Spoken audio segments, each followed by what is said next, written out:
The time has come for Ugandans to listen to the truth about tribalism being the commander-in-chief of the destruction of this country. Now, as Opeitu Filbert, I have decided to preach the gospel of unity, and I'm ready to be denounced by my own parents, my brothers and sisters, friends and enemies, because I agree with Dante when he says that the hottest places in hell are reserved for those who maintain their neutrality in the period of moral crisis. Now, my fundamental question to all citizens of this country is that in this period of moral crisis, in this period of nepotism, discrimination, tribalism, and disunity in this country, where is your stand? Be reminded of Dante's words when he said that the hottest places in hell are for all those who will remain neutral in such a period of time. Now here comes a time where the son is going to be denied by his own parents because his words and actions are being put into doubt. But I believe that the missions of which some of us are born are of the most difficult ones, even when we are impressed by the demands of the truth about tribalism in this country. So now, because the most difficult thing in this country is to speak the truth about tribalism, there are those who are seeking to live freely with such a kind of tragedy. But even though the high-level authorities will seek every method to silence the truth about this problem, the fact is something is happening, and people can no longer be silent because the truth must be told about tribalism in this country. And I'm saying that anyone who will be seeking to make it appear that anybody who opposes nepotism, discrimination, tribalism, and disunity in this country is a fool, a traitor, an enemy. Because such a kind of a human being cannot understand the basis of our suffering in Uganda. The fact is, many people have questioned me about this wisdom of unity.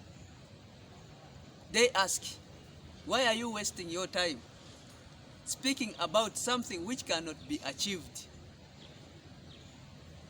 Don't you have something to do? That is our nature. They say so. And the response I give is that I have been ordained to bring about unity in this country. Today I have chosen to speak to us also on the same issue because I am ordained by the spirit of unity to spread the gospel of unity against the gospel of disunity. However, some time back in this country, there were the same struggles against tribalism. The fact is, some few years ago, there was that shining moment. There was some hope through rule of law, which was introduced in the year 1995. Then came demons of selfishness, nepotism, discrimination, tribalism, disunity, and foolishness to our political leaders, turning our society mad to each other.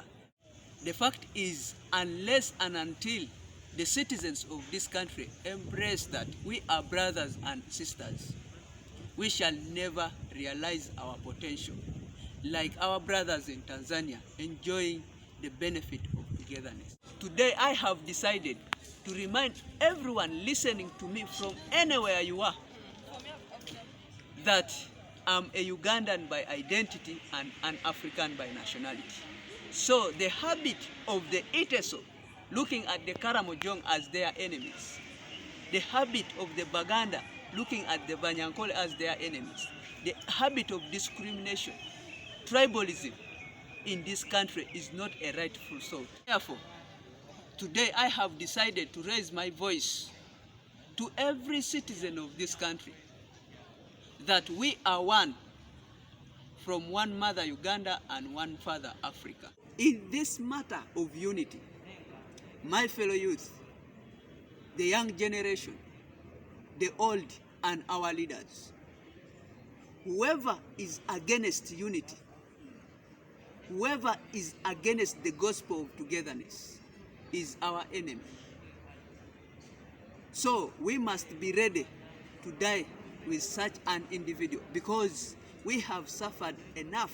Because the reason why we entertain thieves in public offices, the reason why we entertain corruption in this country, and the reason why the employment of the people into public offices is not on merit, but on a technical know-who, locally translated as anyakumanyi, is because of tribalism. So therefore, my brothers and sisters in Africa, anybody who calls for your support on the basis of the tribe is an enemy of progress. And such an individual deserves nothing but being sent to the cemetery. Because, to be sincere, tribalism has denied us liberty to enjoy the prosperity of our continent.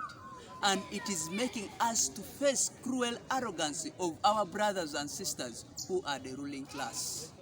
As I conclude, I take this opportunity to remind every citizen of Africa that any leadership that keeps you dependable to them is a leadership that will enslave.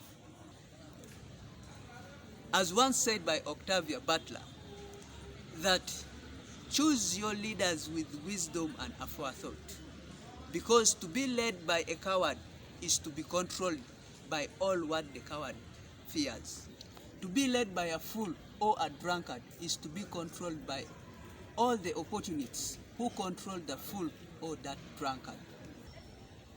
To be led by a thief is to offer up your most precious treasures to be stolen. To be led by a liar is to ask to be lied to. And to be led by a tyrant is to sell yourself and those you love into slavery. Can we do it? We can do it. We shall do it, and we must do it. Thank you for listening. May God bless you.